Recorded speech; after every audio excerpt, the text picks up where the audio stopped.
fine. You have a really good product strategy, but now, what about the Mac OS? Isn't that, I mean, how does that compare with Windows? Why don't you run Windows? And we said, well, because we have something better. And it's called the Mac OS. And the Mac OS, what's remarkable is that some people have forgotten that Apple owns one of only 2 high-volume operating systems in the whole world. That's amazing. That's an amazing position to be in. And we happen to own the best one, even if it's not the most popular one today. So what can we do to make it even better so that it becomes even more popular? And today, we have Mac OS 8, which is a very good release. Abhi Tevanian, who runs software, he and his team have been coming out with a great release every year, like clockwork. And System 8 and 8.1 have been very, very good. We're making them even better with System 8.5. Mac OS 8.5 is great. It's coming out next month. And it is a must-have upgrade. And it's a must-have upgrade for 4 reasons. And these are the 4 reasons. 1, Sherlock. 2, copy performance. 3, color sync. And 4, AppleScript. So let's take a look at each of those. Sherlock. Sherlock is amazing. We saw how Microsoft integrated the internet into their operating system. We've chosen to do it a slightly different way, and you'll see this rolling out from Apple over the next year. And the first major piece of this is Sherlock. So if I want to find something on the net, I get out my browser, and I find Excite, I type in Excite, and I go to the Excite search site, and I look up something, but it's not there. So then I go and I type in Alta Vista, and I go to the Alta Vista search site, and it looks a little different, but I figure out where to type something in. No. And then I go to InfoSeek, and maybe I find what I'm looking for. Wouldn't it be great if I didn't have to do all this? If the computer could do it for me? And that's exactly what Sherlock does. Sherlock harnesses all of these search engines at once. And here's how it works. You type into Sherlock with natural language what you're looking for. You know, I'm looking for all of information on Titanic. And Sherlock then sends messages to all of those search sites at once. So we have 5 or 6 or 7 search sites looking at once, including an online encyclopedia, Apple's whole tech info library if you want it. All of these servers are working in parallel for you. And then the results start to come back. And they start to come back the fastest search sites first, but as each of them comes back, they're integrated into the list, and they're ranked by relevancy. And so you can see exactly what you're trying to find from all of these search sites at once. In addition to that, Sherlock actually at nighttime can index your whole hard drive, every file you have on your hard drive from all of your applications. And you could even look on your own hard disk for things by any keyword, not just in the title of the document, but inside every document, and find them in seconds. The second must-have feature of Mac OS 8 is network file copy. We, as you know, Apple's market share in the design and publishing market is between 50 and 90%, depending on which market segment in there you're looking at. And our publishing customers move around very large files, from machine to machine, from file to server, from client to server, from server to client. And our copy performance has not been what it should have been. And our customers have told us this, and we have worked on it and made substantial improvements in Mac OS 8.5. Well, let's take a look at that. Let's measure how many seconds it takes to copy a 185 megabyte file from a client to a server over a dedicated 100 megabit per second Ethernet. Now, on Mac OS 8.1, it took 34 seconds to copy that file. And that's not good enough, because Windows 98 does it in 30 seconds. And we don't like Windows to do anything better than the Mac OS. So that bothered us. What bothered us even more was Windows NT did it in 25 seconds. We worked very hard on Mac OS 8.5, and Mac OS 8.5 copies that same file in 17 seconds. So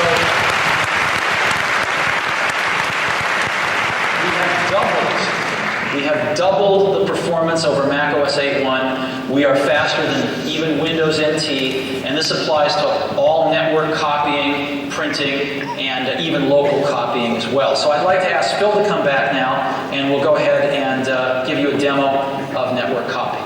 Phil? Hey, Steve. All right, ready? Sure. 3, 2, 1, go. And we're off again. I think this time the Windows machine will win, don't you? I think so. Here we go. Well, maybe on a good day. Okay.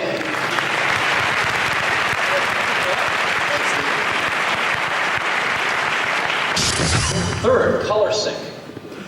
Color sync. Do you know what color sync is? Most of you probably know. Let me explain what it is. Very simply, when we move from the black and white world of printing into the desktop publishing world of color, all of a sudden, things didn't work anymore. The color I saw on my screen was not the color I printed on my printer or my printing press. And this was a big problem. So some of the application companies started building color management facilities into their applications. Some of it wasn't done so well, but it began to work slightly, except that when I took a file, when I took a picture from Photoshop and I put it into Quark Express, everything broke again. Because every application was doing it a little bit differently. And Apple realized many years ago that color management had to be part of the operating system, not part of an application. And so it started to design and build in color sync into the operating system. And color sync has now become the standard way that the entire printing and publishing industry manages color. And there are over 1 million users of color sync today. And the profiles, the color engines that calculate all these color profiles, shipping in Mac OS 8 today are from Heidelberg and Kodak, and in 8.5 we now add engines from Agfa and iMation. So every major color engine can be selected and used across all applications, and the entire industry is using color sync. So this is a big plus for anyone in design and publishing with Mac OS 8.5. And the fourth compelling reason is AppleScript. AppleScript is a technology that Apple's been working on for a long time, and it has revolutionized things in the publishing and design market as well. And AppleScript is now in Mac OS 8.5 gotten a lot faster. We've made it native, and so it's running up to 5 times faster than it ever has before, native on the PowerPC. And almost everything is scriptable. And so we've made the Finder scriptable. You can now script anything in the Finder. We've made color sync fully scriptable.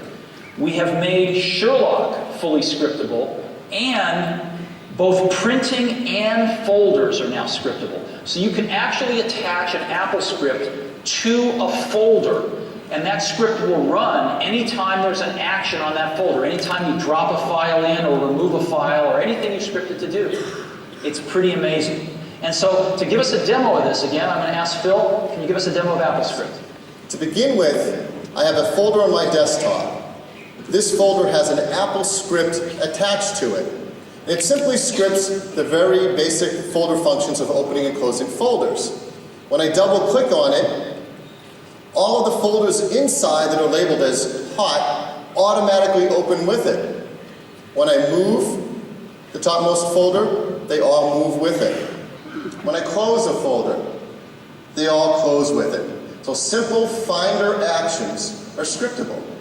And you can write scripts and attach them to folders and automatically automate things you do in the Finder. Let's take that a step further. Let me open up a folder with one image in it, an image of an iMac, and a series of folders, each that have a script attached to it. When I drag the image onto the folder, it's going to automate an action for me. So first I take this iMac picture, and I drag it onto the Rotate Image folder, and let go, and now it launches Photoshop and runs a script inside Photoshop to rotate that image automatically for me. I drag that same image onto the Flip Image folder, and automatically it will open Photoshop and flip the image for me. And lastly, when I drag it on top of the Clouds Image folder and let go, it will bring it into Photoshop and create a background of clouds. This is all done using a new plugin for Photoshop called PhotoScripter that makes Photoshop entirely scriptable and can be automated by publishing customers. So, macOS 8.5. These four things, and many, many others, we believe makes this a must-have upgrade. And this is going to be shipping next month in October. And we think that what's been done with macOS 8 and 8.1 and now on to 8.5, we are investing a lot in the macOS to not only keep it ahead, but to actually widen the distance and keep it the best OS in the world. So that's what we're doing with macOS. But even so, people are still now asking, well, what about the applications? Okay, you've survived, you have a product strategy, your OS strategy looks good too, but aren't there a lot more applications on Windows? Isn't it hard to find applications for the Mac? And I think the answer a year ago to that question was yes. The answer is rapidly becoming no. There are tons of applications for the Mac OS. We launched the iMac on May 6th. We announced it on May 6th. And that was 134 days ago from today. During that 134 days, I am very pleased to report that over 900 new and revised apps have been announced for the Macintosh OS. It's been huge, much more than we expected. And of those, 219 have come from Europe, European developers. Many of these are consumer-oriented apps as well, which is great because that's where we're targeting the iMac. Microsoft, as you know, is one of our key partners. And Microsoft has been updating all of their apps this year. And the three apps that we have from them now are, of course, Internet Explorer, Outlook Express, and Microsoft Office 98, their most advanced version of Office. And right now I'd like to bring up Ben Waldman, who's the general manager of the Macintosh business unit at Microsoft, to say a few words about our partnership and tell you some cool things about these products. Ben? So with this group, and with our dedication to creating great innovative software for the Mac, we knew that Office 98 could not be some sort of high-end product, full of high-end features that only a few users could use. So we spent 80% of our time working on features that every single user could use every single day, so that Office 98 would be a perfect complement, whether people were using a G3 desktop, a G3 PowerBook, or even the new iMac. And so that's why you'll see innovative features in Office 98 like drag and drop install and self-repairing applications. Features available in no other product in the industry on any platform that eliminate the need to run an install program and make Office the easiest software to deploy and maintain on any platform, as I said, whether one works in the home or in business. That's why you see features in Microsoft Word like background spelling, which checks your spelling automatically as you type without you even having to go and pick the spelling dialog. That's why you see features in Microsoft Excel, like French language formulas, so you can type your formulas in plain French and not have to type some obscure spreadsheet formula language. Okay, now I want to show you a few more of these apps. I'm going to click by them pretty fast, but we've been seeing, again, some of these 900 applications in the last 134 days. A lot of stuff on the web. Go Live Cyber Studio is fantastic. You should check it out. NetObjects, Fusion, a whole bunch of different web software. Adobe Photoshop 5, huge upgrade of Photoshop.